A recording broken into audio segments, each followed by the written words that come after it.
কি ইনজেকশন দিছে ময়না চোখ খোলে না। সাধারণ নাকের পলিপাসজনিত প্রবলেম নিয়ে এসে যদি রোগীর মৃত্যু হয় তাহলে তো সমস্যা। ছেলেকে হারিয়ে দিশেহারা পরিবার, ভুল চিকিৎসায় মারা গেলেন কুরআনের হাফেজ নাইম বকশী, এমন অভিযোগ স্বজনদের।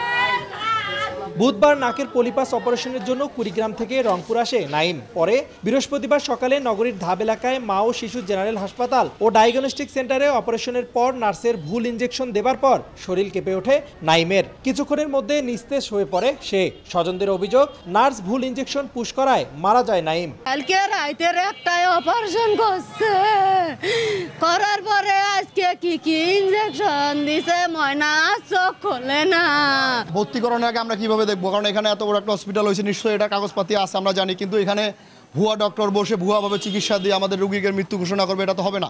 সাধারণ নাকের পলিপাসজনিত প্রবলেম নিয়ে এসে যদি রোগীর মৃত্যু হয় তাহলে তো সমস্যা। এটা তো আরো বড় সমস্যা হলে তো রোগীকে বাঁচাতেই পারবে না তারা কোনোভাবে। ঘটনার পর হাসপাতাল কর্তৃপক্ষ পলাতক রয়েছে বলে জানায় পুলিশ, আর অনুমোদন না থাকায় হাসপাতালটি সিলগালা করে দেওয়া হয়। ভিকটিমের আত্মীয় স্বজনকে বলা হয়েছে তারা যদি কোনো অভিযোগ দেয় থানায়, সেই ক্ষেত্রে আমরা আইনগত ব্যবস্থা গ্রহণ করব এবং লাশ কী কারণে মারা গেছে সেই বিষয়টা আমরা ক্লিয়ার হওয়ার জন্য লাশ পোস্টমর্টমের জন্য রংপুর মেডিকেলে পাঠাবো। পরবর্তীতে অভিযোগের প্রেক্ষিতে আইনগত ব্যবস্থা গ্রহণ করালে অবশ্যই তাদের গ্রেপ্তার করা হবে। রোগীর স্বজনের ভাষ্য মতে সকালবেলা একটা ইনজেকশন দেওয়া হয়, ইনজেকশন দেওয়ার পরবর্তীতেই রোগী আরও খারাপ হয়ে যেতে শুরু করে এবং তারপর রোগীর অবস্থা যখন আশঙ্কাজনক হয়ে যায় তখন তারা রোগীকে সদরে পাঠানোর জন্য মেডিকেল কলেজ হসপিটালে পাঠানোর জন্য ট্রান্সফার করেন। প্রথমত অপারেশন থিয়েটারে বন্ধ করে দিয়েছি যাতে অপারেশন হতে না পারে, আর এবং সিলগালা করে দিয়েছি, আপনারা সেটা দেখেছেন। এবং আপাতত যেহেতু আমাদের আদার্স রোগীগুলো আছে এখানে, তো আমরা সম্পূর্ণ হাসপাতাল সিলগালা করতে পারছি না, কারণ তাদেরও একটা